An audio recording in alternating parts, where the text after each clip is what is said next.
DK Shivakumar ಸಂಪುಟ ವಿಸ್ತರಣೆಗೆ ಕ್ಷಣಗಣನೆ ಆರಂಭವಾಗಿದೆ. ರಾಹುಲ್ ಗಾಂಧಿ ಅವರು ಇನ್ನು ಕೆಲವೇ ದಿನಗಳಲ್ಲಿ ಅದಕ್ಕೆ ಅಪ್ರೂವಲ್ ಕೊಡ್ತಾರೆ. ಹಾಗಾಗಿ ಯಾರ್ಯಾರು ಮಂತ್ರಿ ಆಗ್ತಾರೆ, ಏನು ಎತ್ತ ಅನ್ನೋದೊಂದಷ್ಟು ಚರ್ಚೆಗಳು. ಆದ್ರೆ ಹೊಸದಾಗಿ ಯಾರು ಡಿಮ್ಯಾಂಡ್ ಇಟ್ಟಿದ್ರು ಅವರೆಲ್ಲರಿಗೂ ಕೂಡ ಡಿ ಕೆ ಶಿವಕುಮಾರ್ ಬ್ರೇಕ್ ಹಾಕಿದ್ದಾರೆ. ಇನ್ನೊಂದ್ ಕಡೆ ವಿಜಯೇಂದ್ರ ರೋಚ್-ಗೆದ್ದಿದ್ದಾರೆ, ಕಾಂಗ್ರೆಸ್ ವಿರುದ್ಧ ಒಂದಷ್ಟು ಮಾತಾಡಿದ್ದಾರೆ. ಹಾಗೆ SIR ಅಲ್ಲಿ ಒಂದಷ್ಟು ಕಾಂಗ್ರೆಸ್ ಮೇಲೆ ಆರೋಪ ಮಾಡ್ತಿದ್ದಾರೆ ಬಿಜೆಪಿ JDS ಅವರು. ಮಳೆ ಜೋರಾಗ್ತಿದೆ ರಾಜ್ಯಾದ್ಯಂತ. ಸೊ ಎಲ್ಲಾ ಪ್ರಮುಖ ಸುದ್ದಿಗಳು, ರಾಜ್ಯ, ದೇಶ, ವಿದೇಶ ಎಲ್ಲದರ ಪ್ರಮುಖ ಟಾಪ್ 10 ಸುದ್ದಿಗಳನ್ನ ನೋಡುವಂತ ಸಮಯ ಪ್ರೈಮ್ ಟೈಮ್ ನ್ಯೂಸ್ ಅಲ್ಲಿ. ಕಡೆವರೆಗೂ ಈ ಸುದ್ದಿನ ನೋಡಿ. ಎಲ್ರಿಗೂ ಸ್ವಾಗತ. ನಾನ್ ಶಿವಕುಮಾರ್. ಅದಕ್ಕಿಂತ ಮುಂಚಿತವಾಗಿ ನೀವೇನು ಕರ್ನಾಟಕ ಟಿವಿಯನ್ನ ಯೂಟ್ಯೂಬ್ ಅಲ್ಲಿ ಸಬ್ಸ್ಕ್ರೈಬ್ ಆಗಿಲ್ಲ ಅಂದ್ರೆ ಈ ಕೂಡಲೇ ಸಬ್ಸ್ಕ್ರೈಬ್ ಆಗಿ. ಹಾಗೆ ನಮ್ಮ ಈ ಜರ್ನಲಿಸಂಗೆ ಸಪೋರ್ಟ್ ಮಾಡಬೇಕು ಅಂತ ಅನ್ಸಿದ್ರೆ ಜಾಯಿನ್ ಬಟನ್ ಮೂಲಕ ನೀವು ನಮಗೆ ಸಪೋರ್ಟ್ ಮಾಡಬಹುದು. ಮತ್ತೊಮ್ಮೆ ಎಲ್ರಿಗೂ ಸ್ವಾಗತ. ಸಚಿವ ಸಂಪುಟ ವಿಸ್ತರಣೆ ಚರ್ಚೆ ಜೋರಾಗಿರುವ ನಡುವೆಯೇ ಸಚಿವ ಸ್ಥಾನಕ್ಕಾಗಿ ಬೆಂಬಲಿಗರ ಒತ್ತಡಕ್ಕೆ ಮುಖ್ಯಮಂತ್ರಿ ಡಿ ಕೆ ಶಿವಕುಮಾರ್ ಸ್ಪಷ್ಟ ಸಂದೇಶ ರವಾನಿಸಿದ್ದಾರೆ. ಶಾಸಕ ವಿಜಯಾನಂದ ಕಾಶಪ್ಪನವರ ಪರ ಮನವಿ ಸ್ವೀಕರಿಸಿ ಸಿಎಂ ಸಚಿವ ಸ್ಥಾನ ಕುರಿತು ಅಂತಿಮ ನಿರ್ಧಾರವನ್ನ ಪಕ್ಷದ ವರಿಷ್ಠರೇ ಕೈಗೊಳ್ಳುತ್ತಾರೆ ಅಂತ ಹೇಳಿದ್ದಾರೆ. ನನಗೂ ಯುವಕರಿಗೆ ಒಳ್ಳೆಯದಾಗ್ಲಿ ಎನ್ನುವ ಅಭಿಲಾಷೆ ಇದೆ. ಪಕ್ಷದ ನಾಯಕರು ಯಾವ ರೀತಿ ನಿರ್ಧಾರ ಮಾಡ್ತಾರೆ ಎಂಬುದು ನಮಗೆ ಗೊತ್ತಿಲ್ಲ. ಕಾಂಗ್ರೆಸ್ ಪಕ್ಷ ಎಲ್ಲರನ್ನ ಒಟ್ಟಿಗೆ ತೆಗೆದುಕೊಂಡು ಹೋಗುವ ಕೆಲಸ ಮಾಡುತ್ತದೆ. ಮೊದಲ ಸಲ ಗೆದ್ದವರಿಂದ ಹಿಡಿದು 8-9 ಸಲ ಗೆದ್ದವರಿಗೂ ಸಚಿವರಾಗಬೇಕು ಎನ್ನುವ ಅಭಿಲಾಷೆ ಇದ್ದೇ ಇರುತ್ತದೆ. ಆದ್ರೆ ನಾವು ಪಕ್ಷದ ಚೌಕಟ್ಟಿನಲ್ಲೇ ಒಂದು ನಿಯಮವನ್ನ ಪಾಲನೆ ಮಾಡಬೇಕಾಗುತ್ತದೆ ಅಂತ ಹೇಳಿದ್ದಾರೆ. ದಯವಿಟ್ಟು ಇನ್ನು ಯಾವ ಬೆಂಬಲಿಗರ ನಿಯೋಗವು ಸಚಿವ ಸ್ಥಾನ ಬೇಡಿಕೆಯೊಂದಿಗೆ ಬರಬಾರದು ಅಂತ ಮನವಿ ಮಾಡ್ತೇನೆ. 2028ಕ್ಕೆ ಪಕ್ಷವನ್ನ ಅಧಿಕಾರಕ್ಕೆ ತರುವುದೇ ನಮ್ಮೆಲ್ಲರ ಗುರಿಯಾಗಬೇಕು. 140 ಜನ ಶಾಸಕರಿಗೂ ಮುಖ್ಯಮಂತ್ರಿ ಆಗ್ಬೇಕು ಅನ್ನೋ ಆಸೆ ಇರುತ್ತೆ. ಆದ್ರೆ ಆಗುವುದು ಒಬ್ಬರೇ ಅಲ್ವೇ ಅಂತ ಹೇಳಿದ್ದಾರೆ. 33 ಸಚಿವ ಸ್ಥಾನಗಳಿವೆ. ಅದರಲ್ಲಿ ಈಗಾಗಲೇ 13 ಮಂದಿ ಸಚಿವ ಸ್ಥಾನ ಪಡ್ಕೊಂಡಿದ್ದಾರೆ. ಇನ್ನು ಉಳಿದಂತ 20 ಶಾಸಕರು ಸಚಿವರಾಗ್ತಾರೆ. ಜಾತಿ, ಪ್ರದೇಶ ಎಲ್ಲವನ್ನ ನೋಡ್ಬೇಕಲ್ವೇ. ಇದರ ಬಗ್ಗೆ ಪಕ್ಷದ ವರಿಷ್ಠರು ತೀರ್ಮಾನ ಮಾಡ್ತಾರೆ. ನಾನು ಸಹ ಚಿಕ್ಕ ವಯಸ್ಸಿನಲ್ಲೇ ಮಂತ್ರಿ ಪದವಿ ಪಡೆದವನು. ಎಲ್ಲರೂ ತಾಳ್ಮೆಯಿಂದ ಇರಬೇಕು ಅಂತ ಹೇಳಿದ್ದಾರೆ. ವಿಜಯಾನಂದ ಕಾಶಪ್ಪನವರು ನನ್ನ ಆತ್ಮೀಯ ಸ್ನೇಹಿತರು, ಪರಿಚಯಸ್ಥರು. ಅವರ ಪರವಾಗಿ ಬೆಂಬಲಿಗರು ಬಂದಿರೋದು ಸಂತೋಷದ ವಿಚಾರ. ಅವರ ತಂದೆಯವರು ಸಹ ನನ್ನ ಜೊತೆ ಶಾಸಕರಾಗಿ ಸಚಿವರಾಗಿದ್ರು. ಅವರ ತಾಯಿಯವರು ಶಾಸಕರಾಗಿದ್ರು. ಆ ಚುನಾವಣೆಗೆ ನಾನು ಬಂದು ಕೆಲಸ ಮಾಡಿದ್ದೆ ಅಂತ ಹೇಳಿದ್ರು. ವಿಜಯಾನಂದ ಕಾಶಪ್ಪನವರ ಹೋರಾಟ, ಸಂಘಟನೆ, ಪಾದಯಾತ್ರೆ ಎಲ್ಲದರ ಅರಿವು ನಮ್ಗಿದೆ. ಲಿಂಗಾಯತ ಅಭಿವೃದ್ಧಿ ನಿಗಮದ ಜವಾಬ್ದಾರಿ ನೀಡಿ ಸಮಾಜದ ಋಣ ತೀರಿಸೋಕೆ ಹೊಣೆ ಕೊಟ್ಟಿತ್ತು. ಅವರು ಸಮಾಜದ ಋಣ ತೀರಿಸಿದ್ದಾರೆ ಅಂತ ಹೇಳಿದ್ರು. ಅಂದ್ರೆ ಈಗಾಗಲೇ ಅದನ್ನು ಕೊಟ್ಟಿದೀವಿ, ಮುಂದೇನು ಅನ್ನೋದ್ರ ಬಗ್ಗೆ ಗೊಂದಲ ಇಟ್ಟಿದ್ದಾರೆ, ಅಡಗೋಡೆ ಮೇಲೆ ದೀಪ ಇಟ್ಟಿದ್ದಾರೆ. ಡಿ ಕೆ ಶಿವಕುಮಾರ್ ಅವ್ರು first time MLA, first time ಮಂತ್ರಿ. 89 ನಲ್ಲಿ MLA ಆದಾಗ ಬಂಗಾರಪ್ಪ ಫೀಲ್ಡ್ ಅಲ್ಲಿ. ಹಾಗಾಗಿ ಈ ಸರಿ ಹೊಸದಾಗಿ ಈ ಪ್ರದೀಪ್ ಈಶ್ವರು, ಗಣಿಗ ರವಿಕುಮಾರ್, ಶಿವಗಂಗಾ ಬಸವರಾಜು, ಭರತ್ ರೆಡ್ಡಿ, ಸೊ ಇಂಥ ಒಂದಷ್ಟು ಜನ ಫಸ್ಟ್ ಟೈಮ್ MLAಗಳು ಮಂತ್ರಿ ಆಗುವಂತ ಆಸೆ ಇದೆ. ಕೆಲವರು ಯೋಗ್ಯರಿಗೆ ಅವಕಾಶ ಆಗ್ಬೋದೇನು. ಯಾಕೆಂದ್ರೆ everything is possible year. D K Shivakumar ಪ್ರಯೋಗ ಮಾಡುವಂತ ವ್ಯಕ್ತಿ, ನೋಡ್ಬೇಕು. ರಾಜ್ಯದಲ್ಲಿ ಆಡಳಿತಾರೂಢ ಕಾಂಗ್ರೆಸ್ನವರ ಪಾಪದ ಕೊಡ ತುಂಬಿದ್ದು ಮುಂದಿನ ವಿಧಾನಸಭೆ ಚುನಾವಣೆಯಲ್ಲಿ ಹಿಂದೂಗಳು ತಕ್ಕ ಪಾಠ ಕಲಿಸ್ತಾರೆ ಅಂತ ಬಿಜೆಪಿ ರಾಜ್ಯಾಧ್ಯಕ್ಷ BY ವಿಜಯೇಂದ್ರ ಎಚ್ಚರಿಸಿದ್ದಾರೆ. ಪಕ್ಷದ ಕಚೇರಿಯಲ್ಲಿ ಬೆಳಗಾವಿ ಜಿಲ್ಲೆಯ ಕಾಂಗ್ರೆಸ್ ಮುಖಂಡ ಸದಾಶಿವ ದೇಶಿಂಗಿ ಅವರು ಬಿಜೆಪಿಗೆ ಸೇರ್ಪಡೆ ಕಾರ್ಯಕ್ರಮದಲ್ಲಿ ಮಾತನಾಡಿದಂತ BY ವಿಜಯೇಂದ್ರ, ದೇಶದ ಯಾವುದೇ ಭಾಗದಲ್ಲೂ ಹಿಂದೂಗಳ ಮೇಲೆ ಹಲ್ಲೆ ಅಥವಾ ಹತ್ಯೆ ನಡೆಯೋದಿಲ್ಲ. ಕರ್ನಾಟಕದಲ್ಲಿ ಮಾತ್ರ ಇದು ವ್ಯವಸ್ಥಿತವಾಗಿ ನಡೀತಾ ಇದೆ. ಒಂದಿಲ್ಲೊಂದು ಸರ್ಕಾರದ ವಿರುದ್ಧ ಸಮಸ್ತ ಹಿಂದೂಗಳು ತಿರುಗಿ ಬೀಳಲಿದ್ದಾರೆ ಅಂತ ಎಚ್ಚರಿಕೆ ಕೊಟ್ಟಿದ್ದಾರೆ. ಹಾವೇರಿಯಲ್ಲಿ ನಡೆದ ಘಟನೆ ನೋಡಿ ಕಾಂಗ್ರೆಸ್ಗೆ ನಾಚಿಕೆ ಆಗ್ಬೇಕು. ಲೋಹಿತ್, ಶಿವರಾಜ್ ಸೇರಿ 5 ಜನರ ಮೇಲೆ ಹಲ್ಲೆ ಆಗಿದೆ. ಪಟಾಕಿ ಹೊಡೆದರೆಂಬ ಕ್ಷುಲ್ಲಕ ಕಾರಣಕ್ಕೆ ಮನೆಗೆ ನುಗ್ಗಿ ತಂದೆ ಮೇಲೆ ಹಲ್ಲೆ ಮಾಡಿದ್ದಾರೆ. ಇದನ್ನ ತಡೆಯಲು ಹೋದ ಲೋಹಿತ್ನ ಮೇಲೆ ಹಲ್ಲೆ ನಡೆದಿದೆ. ಕಾಂಗ್ರೆಸ್ನವರಿಗೆ ಬಡ ಕುಟುಂಬಕ್ಕೆ ಧೈರ್ಯ ತುಂಬುವ ಕೆಲಸ ಮಾಡ್ತಾ ಇಲ್ಲ. ಧೈರ್ಯ ಹೇಳುವ ಕಿಂಚಿತ್ತೂ ಕೆಲಸವನ್ನ ಕಾಂಗ್ರೆಸ್ ಮಾಡಿಲ್ಲ. ಪಕ್ಷಗಳು ಅಧಿಕಾರಕ್ಕೆ ಬರುತ್ತದೆ, ಹೋಗುತ್ತದೆ. ಆದ್ರೆ ಏನ್ ಕೆಲಸ ಮಾಡಿದ್ದೇವೆ ಎಂಬುದು ಮುಖ್ಯ ಅಂತ ಗುಡುಗಿದ್ದಾರೆ. ಯಲ್ಲಾಪುರದಲ್ಲಿ ದಲಿತ ಮಹಿಳೆ ಹತ್ಯೆ ಆಗಿದೆ. ಯಾವೊಬ್ಬ ಸಚಿವರು ಹೋಗಿ ಸಾಂತ್ವನ ಹೇಳಿಲ್ಲ. ಬೆಂಗಳೂರಿನ AC ರೂಮ್ ನಲ್ಲಿ ಕೂತು ಚೆಕ್ ಕಳುಹಿಸಿ ಕೊಡ್ತಾರೆ ಅಂತ ಕಿಡಿಕಾರದು. ಹಿಂದೂ ವಿರೋಧಿ, ಮುಸ್ಲಿಂ ವಿರೋಧಿ ಇವೆಲ್ಲ ನಡೀತಾ ಇರುತ್ತೆ ಚುನಾವಣಾ ವಸ್ತುಗಳು. ಬಿಜೆಪಿ ಅಧಿಕಾರದಲ್ಲಿದ್ದಾಗ ಏನ್ ಮಾಡ್ತು? ಯಡಿಯೂರಪ್ಪನವ್ರನ್ನ ಮೊದಲು ಸರ ಆದಾಗ ಯಡಿಯೂರಪ್ಪ, ಸದಾನಗೌಡ, ಶೆಟ್ರು. ಈ ಸರಿ ಯಡಿಯೂರಪ್ಪ ಮತ್ತೆ ಬೊಮ್ಮಾಯಿ ಅವರು. ಯಾಕೆ ಜನ ಸೋಲ್ಸಿದ್ರು? ಡಿ ಕೆ ಶಿವಕುಮಾರ್ಗಿಂತ ಮೊದಲು ಸಿದ್ದರಾಮಯ್ಯ ಇದ್ರು. ಅವರು ಸಿದ್ದರಾಮುಲ್ಲಾ ಖಾನ್ ಹಿಂದೂ ವಿರೋಧಿ ಅಂತೀರಿ ನಡೀತಿತ್ತು. ಡಿ ಕೆ ಶಿವಕುಮಾರ್ನ ಯಾವುದೇ ಕಾರಣಕ್ಕೆ ನೀವು ಹಿಂದೂ ವಿರೋಧಿ ಅಂತ ಪೋಟ್ರೆ ಮಾಡಕ್ಕೆ, ಪ್ರೊಜೆಕ್ಟ್ ಮಾಡಕ್ ಸಾಧ್ಯನೇ ಇಲ್ಲ. ಅತಿ ಹೆಚ್ಚು ದೇವಸ್ಥಾನಕ್ಕೆ ಹೋಗುವಂತ ಮನುಷ್ಯ. ಈ ನಮಸ್ತೆ ಸದಾ ವತ್ಸಲೆ ಅಂತ ಹೇಳದಂತ ಡಿ ಕೆ ಶಿವಕುಮಾರ್ ಬರುವಷ್ಟು RSS ನ ಗೀತೆ ಉಳಿದ ಬಿಜೆಪಿ ಅವ್ರು ಬರುತ್ತಿಲ್ಲ, ಗೊತ್ತಿಲ್ಲ ನಮ್ಗೆ. ಸೊ ಹಾಗಾಗಿ ಟಾಪಿಕ್ ಚೇಂಜ್ ಆಗ್ತದೆ. ಜಂಜಿಗಳು ಇವತ್ತಿನ ಯುವಕರಿಗೆ ಬೇಕಾಗಿದ್ದೇನೋ ಕೆಲಸ ಕಾರ್ಯ. ಹೌದು ಕಡೆ ನೋಡಿ, ಇಲ್ಲ ದಬಾಕ್ ಬಿಡ್ತಾರ ತಮಿಳ್ನಾಡ್ ತರ. ಇನ್ನು ಹಳೆ ಕ್ಯಾಸೆಟ್ ಹಾಕೊಂಡು ಓಡಿಸಿದ್ರೆ ಯಾವನು ಕೇಳಲ್ಲ. ಇವತ್ತು ಜನಕ್ಕೆ ಏನ್ ಬೇಕದು ನೋಡಿ. ನಿಮಗೇನ್ ಬಾಯಲ್ಲಿ 4 ಅಕ್ಷರ ಹಿಂದೂ ವಿರೋಧಿ ಅನ್ನೋ ಬರೋ 4 ಅಕ್ಷರ ಇಟ್ಕೊಂಡು ಆಟ ಆಡಕ್ ಹೋದ್ರೆ ವರ್ಕೌಟ್ ಆಗಲ್ಲ. ನೀವೇನಂತೀರಿ ಜನಗಳು? ನೀವು ಕಾಮೆಂಟ್ ಹಾಕಿ. ರಾಜ್ಯ ಕಾಂಗ್ರೆಸ್ ಸರ್ಕಾರ, ಡಿ ಕೆ ಶಿವಕುಮಾರ್ ಸರ್ಕಾರ ಹಿಂದೂ ವಿರೋಧಿನ, ಅಥವಾ ವಿಜಯೇಂದ್ರ ಅವ್ರು ಕಾಯಿನ್ ಮಾಡುವಂತ ಟಾಪಿಕ್ ವರ್ಕೌಟ್ ಆಗುತ್ತಾ ಇಲ್ಲ ಹಳೇದ? What next? ಏನ್ ಬೇಕು ಜನಕ್ಕೆ? ನಿಜವಾಗ್ಲೂ ಬೇಕಾಗಿರೋದೇನು? ನೀವು ಕಾಮೆಂಟ್ ಮಾಡಬಹುದು.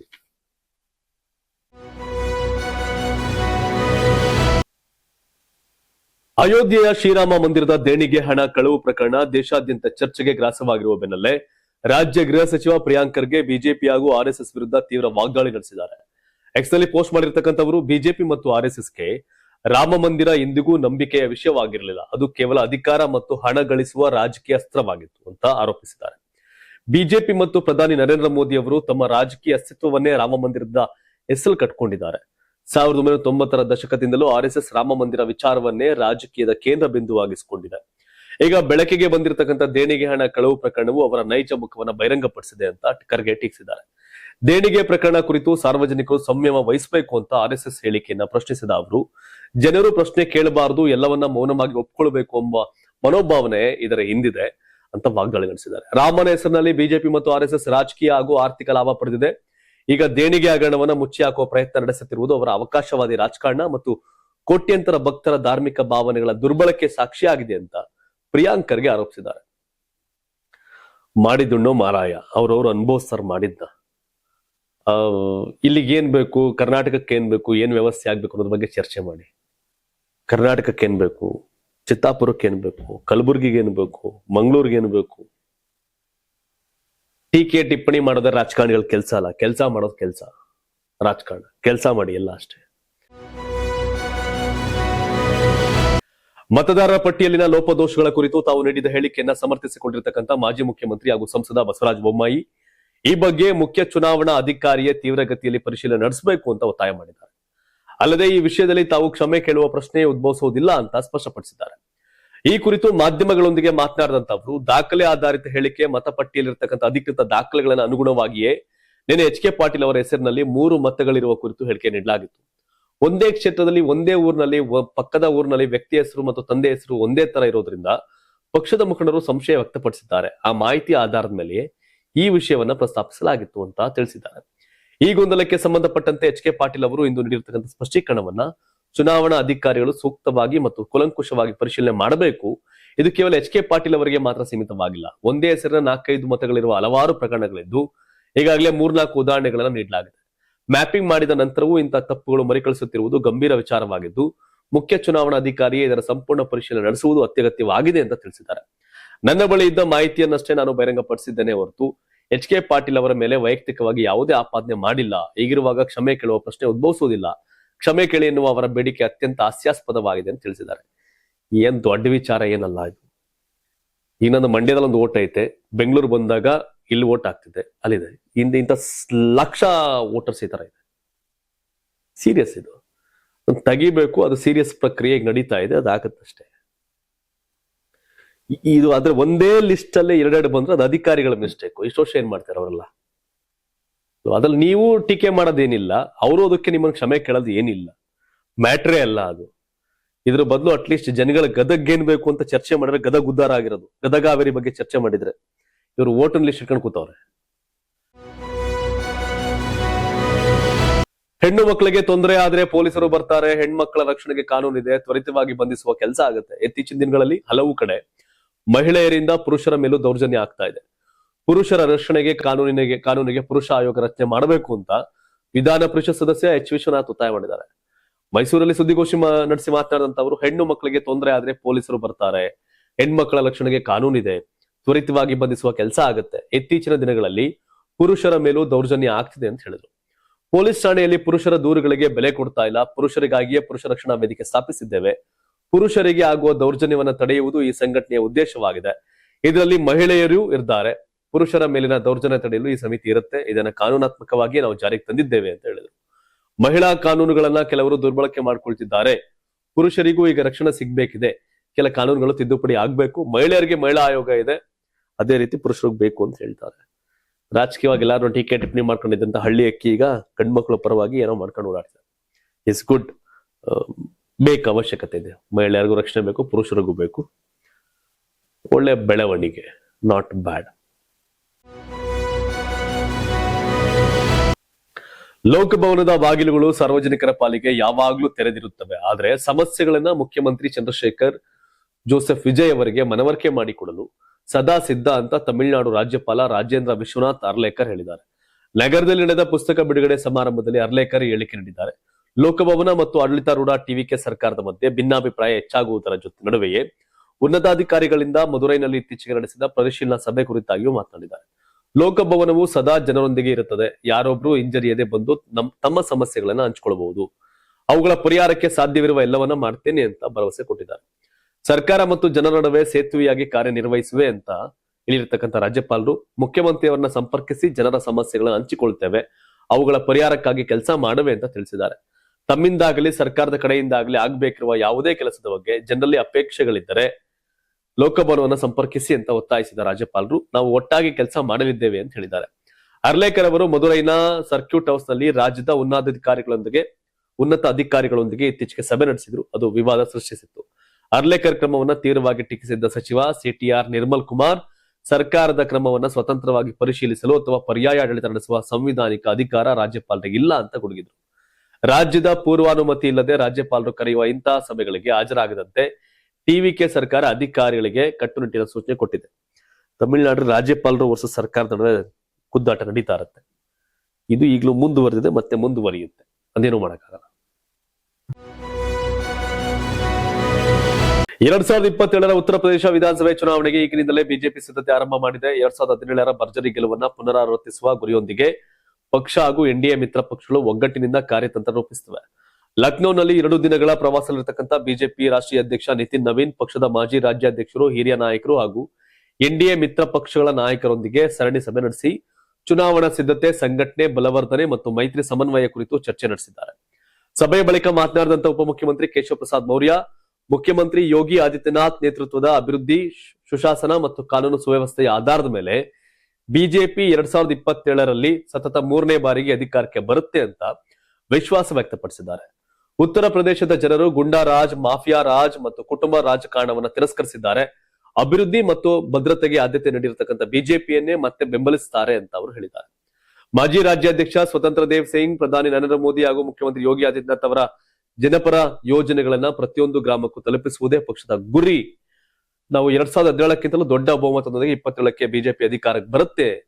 ಎನ್ಡಿಎ ಮಿತ್ರ ಪಕ್ಷಗಳೊಂದಿಗೆ ಒಗ್ಗಟ್ಟಾಗಿ ಚುನಾವಣೆ ಎದುರಿಸಲಾಗುವುದು ಅಂತ ಬಿಜೆಪಿ ನಾಯಕರು ಹೇಳಿದ್ದಾರೆ. 80 ಲೋಕಸಭಾ ಕ್ಷೇತ್ರ ಬರುತ್ತೆ ಅಲ್ಲಿ. ಈಗ ಪುನರ್ವಿಂಗಡಣೆ ಆದ್ರೆ 120 ಆಗತ್ತ ನಂಬರ್.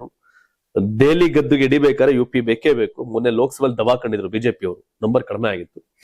ಈ ಸರ್ ವಿಧಾನಸಭೆಯಲ್ಲಿ ಏನಾದ್ರು ಬಿಜೆಪಿ ಸೋತ್ರೆ ನೆಕ್ಸ್ಟ್ ಬಿಜೆಪಿ ಲೋಕಸಭೆಯಲ್ಲಿ ಬರೋದು ಕಷ್ಟ. ಹಾಗಾಗಿ ವಿಧಾನಸಭೆ ಗೆಲ್ಲೇಬೇಕು ಅಂತ ಹೊರಟವ್ರೆ. ಅದೆಷ್ಟು ಮಟ್ಟಿಗೆ ಸಾಧ್ಯ ಆಗುತ್ತೆ ಅಂತ ಕಾದ್ ನೋಡ್ಬೇಕು. ರಾಮ ಮಂದಿರ ದೇಣಿಗೆ ಲೂಟಿ ಹಗರಣ ದೇಶವ್ಯಾಪಿ ಸಂಚಲನ ಸೃಷ್ಟಿಸಿದೆ. ರಾಮನ ದೇಣಿಗೆ ಹಣವನ್ನ ಬಿಡದ ಆರೋಪಿಗಳ ಮನೆಗಳನ್ನ ಬುಲ್ಡೋಸರ್ಗಳಿಂದ ನೆಲಸಮ ಮಾಡಬೇಕು ಎಂಬ ಆಗ್ರಹಗಳು ಕೇಳಿಬರುತ್ತಿವೆ. ಈ ಬೆನ್ನಲ್ಲೇ ಬಾಲರಾಮನಿಗೆ ಅರ್ಪಿಸಿದ್ದ ಉಡುಗೊರೆಗಳು ಹಾಗೂ ಆಭರಣಗಳು ನಾಪತ್ತೆಯಾಗಿವೆ ಎನ್ನುವ ಹೊಸ ಆರೋಪ ಕೇಳಿಬಂದಿದೆ. ಮಾಜಿ ಕೇಂದ್ರ ಗೃಹ ಕಾರ್ಯದರ್ಶಿ ಎಸ್ ಲಕ್ಷ್ಮೀನಾರಾಯಣ್ ಅವರ ಕುಟುಂಬ ರಾಮ ಮಂದಿರ ಟ್ರಸ್ಟ್ನ ಪ್ರಧಾನ ಕಾರ್ಯದರ್ಶಿ ಚಂಪತ್ ರಾಯ್ ಅವರಿಗೆ ಹಸ್ತಾಂತರಿಸಿದ ಚಿನ್ನದ ಲೇಪಿತ ರಾಮಚರಿತ ಮಾನಸ ಪುಸ್ತಕ ಕಾಣೆಯಾಗಿದೆ ಎಂದು ಆರೋಪಿಸಿದ್ದಾರೆ. ಪದೇ ಪದೇ ವಿನಂತಿಸಿದ್ರು ಕಾಣಿಕೆ ನೀಡಿದ್ದಕ್ಕೆ ರಶೀದಿ ನೀಡಿಲ್ಲ. ಅದು ಸುರಕ್ಷಿತವಾಗಿದೆಯೋ ಇಲ್ವೋ ಅನ್ನೋದು ತಿಳಿದಿಲ್ಲ. ಆರ್ಎಸ್ಎಸ್ ಮುಖ್ಯಸ್ಥ ಡಾಕ್ಟರ್ ಮೋಹನ್ ಭಾಗವತ್ ಅವರಿಗೆ ಮನವಿ ಮಾಡಿದ ಬಳಿಕವೂ ರಶೀದಿ ನಿರಾಕರಿಸಲಾಗಿದೆ ಅಂತ ಎಸ್ ಲಕ್ಷ್ಮೀನಾರಾಯಣ್ ಮಾಧ್ಯಮವೊಂದಕ್ಕೆ ಪ್ರತಿಕ್ರಿಯೆ ಕೊಟ್ಟಿದ್ದಾರೆ. 2024 ಏಪ್ರಿಲ್ನಲ್ಲಿ ನನ್ನ ಪತ್ನಿ ಸರಸ್ವತಿ ಜೊತೆಗೆ ಅಯೋಧ್ಯೆಗೆ ಭೇಟಿ ನೀಡಿದ್ದೆ. ಆಗ ರಾಮ ಜನ್ಮಭೂಮಿ ತೀರ್ಥಕ್ಷೇತ್ರ ಟ್ರಸ್ಟ್ನ ಪ್ರಧಾನ ಕಾರ್ಯದರ್ಶಿ ಚಂಪತ್ ರಾಯ್ ಅವರಿಗೆ ಚಿನ್ನ ಲೇಪಿತ ರಾಮಚರಿತ ಮಾನಸ ಪುಸ್ತಕವನ್ನ ನೀಡಿದ್ದೆ. ಆ ಸಮಯದಲ್ಲಿ ಯಾವುದೇ ರಶೀದಿ ನೀಡಲಿಲ್ಲ. ಅದನ್ನ ರಾಮ ಮಂದಿರದ ಗರ್ಭಗುಡಿಯಲ್ಲಿ ಇಡಲಾಗುವುದು ಅಂತ ಹೇಳಿದ್ರು, ಆದ್ರೆ ಕೊಡಲಿಲ್ಲ ಅಂತ ಹೇಳಿದ್ದಾರೆ. ದೀರ್ಘಕಾಲದ ಬಳಿಕ ಚಂಪತ್ ರಾಯ್ ಅವರನ್ನ ಭೇಟಿಯಾದೆ. 2 ಬಾರಿ ಚಂಪತ್ ರಾಯ್ ಅವರನ್ನ ಭೇಟಿಯಾಗಿ ರಶೀದಿ ಕೇಳಿದೆ. ಮೊದಲ ಬಾರಿ ಭೇಟಿಯಾದಾಗ 9 ಗಂಟೆ, 2ನೇ ಬಾರಿ ಭೇಟಿಯಾದಾಗ 4 ಗಂಟೆಗಳ ಕಾಲ ಅದಕ್ಕಾಗಿ ಕಾದು ಕುಳಿತಿದ್ದೆ. ಇಲ್ಲಿಯವರೆಗೂ ರಶೀದಿ ನೀಡಿಲ್ಲ. 147 ಕೆಜಿ ತೂಕದ ರಾಮಚರಿತ ಮಾನಸ ಪುಸ್ತಕದ 522 ಪುಟಗಳಿಗೂ ಚಿನ್ನ ಲೇಪಿತವಾಗಿದ್ದವು ಅಂತ ಲಕ್ಷ್ಮೀನಾರಾಯಣ ಆರೋಪಿಸಿದ್ದಾರೆ. ಈ ಪುಸ್ತಕ ಸುಮಾರು 4 ರಿಂದ 5 ಕೋಟಿ ರೂಪಾಯಿ ಮೌಲ್ಯದಾಗಿದ್ದು, ದಿವಂಗತ ನನ್ನ ತಾಯಿಯ ನೆನಪಿನಲ್ಲಿ ಅದನ್ನ ಕಾಣಿಕೆಯಾಗಿ ನೀಡಿದ್ದೆ. ಯಾಕೆಂದ್ರೆ ನನ್ನ ತಾಯಿ ತಮ್ಮ ಜೀವನದ 15 ರಿಂದ 18 ವರ್ಷ ರಾಮನಾಮ ಬರೆಯುತ್ತಾ ಕುಳಿತರು. ನಮ್ಮ ಕುಟುಂಬ ಕೂಡ ಹಲವು ದಶಕಗಳಿಂದ ರಾಮ ಜನ್ಮಭೂಮಿ ಚಳವಳಿಯಲ್ಲಿ ತೊಡಗಿಸಿಕೊಂಡಿದೆ ಅಂತ ಹೇಳಿದ್ದಾರೆ. ನಂಬಿಕೆ ದ್ರೋಹಿಗಳು ಇವರಲ್ಲ, ಒಂದಷ್ಟು ಜನ ಮಾಡಿರೋರು. ಬುಲ್ಡೋಸರ್ ಯಾರ್ಯಾರ ಮೇಲೋ ಹರ್ಸೋದಲ್ಲ. ಸಿಎಂ ಯೋಗಿ ನುಗ್ಸ್ಬೇಕು ಇವ್ರ ಮನೆಗಳು ಬುಲ್ಡೋಜರ್ಗಳ. ಇನ್ನು ಕತೆ ಕೇಳ್ತಾ ಕೂತವ್ರಲ್ಲ. ದೇಶದ ಹಲವು ಭಾಗಗಳಲ್ಲಿ ಮುಂಗಾರು ಹಬ್ಬರ ಮುಂದುವರೆದಿದ್ದು 13ಕ್ಕೂ ಹೆಚ್ಚು ರಾಜ್ಯಗಳಿಗೆ ಭಾರತೀಯ ಹವಾಮಾನ ಇಲಾಖೆ ಭಾರೀ ಮಳೆ ಎಚ್ಚರಿಕೆ ಕೊಟ್ಟಿದೆ.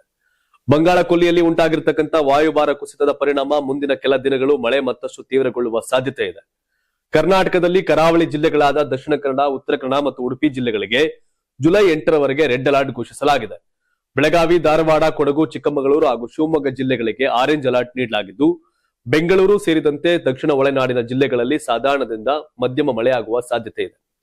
ಮಹಾರಾಷ್ಟ್ರ, ಗುಜರಾತ್, ಕೇರಳ ಮತ್ತು ತಮಿಳುನಾಡಿನಲ್ಲೂ ಭಾರೀ ಮಳೆ ಮುಂದುವರೆದಿದ್ದು, ಹಲವು ಕಡೆ ಪ್ರವಾಹದಂತಹ ಪರಿಸ್ಥಿತಿ ನಿರ್ಮಾಣವಾಗಿದೆ. ಮುಂಬೈ ಸೇರಿದಂತೆ ಕೊಂಕಣ ಭಾಗದಲ್ಲಿ ರೆಡ್ ಅಲರ್ಟ್ ಘೋಷಣೆ ಮಾಡಲಾಗಿದ್ದು, ಮುನ್ನೆಚ್ಚರಿಕೆ ಕ್ರಮವಾಗಿ ಕೆಲವು ಶಾಲೆ ಕಾಲೇಜುಗಳಿಗೆ ರಜೆ ಘೋಷಿಸಲಾಗಿದೆ. ಇದೇ ವೇಳೆ ದೆಹಲಿ, ಉತ್ತರ ಪ್ರದೇಶ, ಬಿಹಾರ, ರಾಜಸ್ಥಾನ, ಉತ್ತರಾಖಂಡ, ಒಡಿಶಾ ಹಾಗೂ ಈಶಾನ್ಯ ಭಾರತದ ಹಲವು ರಾಜ್ಯಗಳಲ್ಲೂ ಭಾರೀ ಮಳೆ, ಗುಡುಗು ಮಿಂಚು ಮತ್ತು ಬಲವಾದ ಗಾಳಿಯ ಮುನ್ಸೂಚನೆ ನೀಡಲಾಗಿದೆ. ಹವಾಮಾನ ಇಲಾಖೆ ನದಿ ಪಾತ್ರದ ಜನರು, ಗುಡ್ಡಗಾಡು ಪ್ರದೇಶದ ನಿವಾಸಿಗಳು ಹಾಗೂ ಮೀನುಗಾರರು ಅಗತ್ಯ ಮುನ್ನೆಚ್ಚರಿಕೆ ವಹಿಸುವಂತೆ ಸೂಚಿಸಿದೆ. ನಿಮ್ಮೂರಲ್ಲಿ ಮಳೆ ಆಗ್ತಿದ್ರೆ ಮಳೆ ಆಗ್ತಿದ್ಯಾ ಇಲ್ಲ ಅಂತ ಕಾಮೆಂಟ್ ಮಾಡಿ. ನಿಮ್ಮೂರು ಯಾವುದು, ಅಲ್ಲಿ ಮಳೆ ಆಗ್ತಿದ್ಯಾ ಇಲ್ವಾ? ಅಮೆರಿಕ ಮತ್ತು ಇರಾನ್ ನಡುವಿನ ಮುಂದಿನ ಸುತ್ತಿನ ಮಾತುಕತೆ ಪಾಕಿಸ್ತಾನ ರಾಜಧಾನಿ ಇಸ್ಲಾಮಾಬಾದ್ನಲ್ಲಿ ನಡೆಯುವ ಸಾಧ್ಯತೆ ಇದೆ ಎಂದು ವರದಿಯಾಗಿದೆ. ಪಶ್ಚಿಮ ಏಷ್ಯಾದಲ್ಲಿ ಶಾಂತಿ ಮರುಸ್ಥಾಪಿಸುವ ಉದ್ದೇಶದಿಂದ ಪಾಕಿಸ್ತಾನ ಮತ್ತು ಕತಾರ್ ಮಧ್ಯಸ್ಥಿಕೆಯಲ್ಲಿ ಜೂನ್ 18ರಂದು ಉಭಯ ದೇಶಗಳು ಶಾಂತಿ ಒಪ್ಪಂದ ಪತ್ರಕ್ಕೆ ಸಹಿ ಹಾಕಿದ್ವು. ಇದಾದ ನಂತರ ಜೂನ್ 21ರಂದು ಸ್ವಿಟ್ಜರ್ಲ್ಯಾಂಡ್ನಲ್ಲಿ ತಾಂತ್ರಿಕ ಮಾತುಕತೆಗಳು ನಡೆದವು. ಅದರ ಮುಂದುವರೆದ ಭಾಗವಾಗಿ ಜುಲೈ 11ರಂದು ರಾಜತಾಂತ್ರಿಕ ಮಾತುಕತೆಗಳು ನಡೆಯುವ ನಿರೀಕ್ಷೆ ಇದೆ. ಮಾತುಕತೆ ಇಸ್ಲಾಮಾಬಾದ್ ಅಥವಾ ಸ್ವಿಟ್ಜರ್ಲ್ಯಾಂಡ್ನ ಬರ್ಗನ್ಸ್ಟಾಕ್ ರೆಸಾರ್ಟ್ಸ್ ಅಲ್ಲಿ ನಡೆಯಲಿದೆ ಎನ್ನಲಾಗ್ತಾ ಇದೆ. ಆದಾಗ್ಯೂ ಇಸ್ಲಾಮಾಬಾದ್ ಸಂಭವನೀಯ ಆಯ್ಕೆ ಅಂತ ರಾಜತಾಂತ್ರಿಕ ಮೂಲಗಳು ಉಲ್ಲೇಖಿಸಿವೆ. ನಂತರ ಜುಲೈ 3ನೇ ವಾರದಲ್ಲಿ ಕತಾರ್ನ ದೋಹಾದಲ್ಲಿ ಉನ್ನತ ಮಟ್ಟದ ನಾಯಕರ ನೇರ ಮಾತುಕತೆ ನಡೆಯುವ ಸಾಧ್ಯತೆ ಇದೆ ಅಂತ ಅಧಿಕಾರಿಗಳು ತಿಳಿಸಿದ್ದಾರೆ. ಅಯಾತುಲ್ಲಾ ಅಲಿ ಖಮೇನಿ ಅವರ ಅಂತ್ಯಕ್ರಿಯೆ ಸಮಾರಂಭಗಳಿಂದ ಮಾತುಕತೆ ವಿಳಂಬವಾದವು. ಅಂತ್ಯಕ್ರಿಯೆ ವಿಧಿವಿಧಾನಗಳು ಮುಗಿದ ಇರಾನ್ ತನ್ನ ನಿಯೋಗದ ಪ್ರತಿನಿಧಿಗಳ ತಂಡವನ್ನ ಘೋಷಿಸಲಿದೆ ಅಂತ ಅಧಿಕಾರಿಗಳು ಹೇಳಿದ್ದಾರೆ. ಪರಮಾಣು ಚಟುವಟಿಕೆಗಳ ಮೇಲಿನ ನಿಯಂತ್ರಣ, ಅಮೆರಿಕ ವಿಧಿಸಿರ್ತಕ್ಕಂಥ ಆರ್ಥಿಕ ನಿರ್ಬಂಧಗಳ ತೆರವು ಹಾಗೂ ವಿದೇಶಗಳಲ್ಲಿ ಮುಟ್ಟುಗೋಲು ಹಾಕಿಕೊಳ್ಳಲಾಗಿರ್ತಕ್ಕಂಥ ಇರಾನ್ನ ಆಸ್ತಿ ಬಿಡುಗಡೆ, ಹೊರ್ಮುಜ್ ಜಲಸಂಧಿಯನ್ನ ಮುಕ್ತಗೊಳಿಸುವುದು, ಲೆಬನಾನ್ನಲ್ಲಿ ಕದನ ವಿರಾಮವನ್ನ ಕಾಯ್ದುಕೊಳ್ಳುವುದು ಸೇರಿದಂತೆ ಪ್ರಾದೇಶಿಕ ಭದ್ರತಾ ಸಮಸ್ಯೆಗಳನ್ನ ಮಾತುಕತೆಯ ವೇಳೆ ಚರ್ಚಿಸುವ ಸಾಧ್ಯತೆ ಇದೆ ಅಂತ ರಾಜತಾಂತ್ರಿಕ ಮೂಲಗಳು ತಿಳಿಸಿವೆ. ಇದಿಷ್ಟು ಇಂದಿನ ಪ್ರೈಮ್ ಟೈಮ್ ನ್ಯೂಸ್. ತಮ್ಮ ಅಭಿಪ್ರಾಯವನ್ನ ಕಾಮೆಂಟ್ ಮಾಡಿ ತಿಳಿಸಿ. ಸುದ್ದಿಗಳ ಬಗ್ಗೆ ಬದಲಾವಣೆಗಳ ಕೂಡ ನಮಗೆ ಸಜೆಸ್ಟ್ ಮಾಡಬಹುದು. ಧನ್ಯವಾದ. ಇದು ಕರ್ನಾಟಕ ಟಿವಿ, ಕನ್ನಡಿಗರ ಧ್ವನಿ.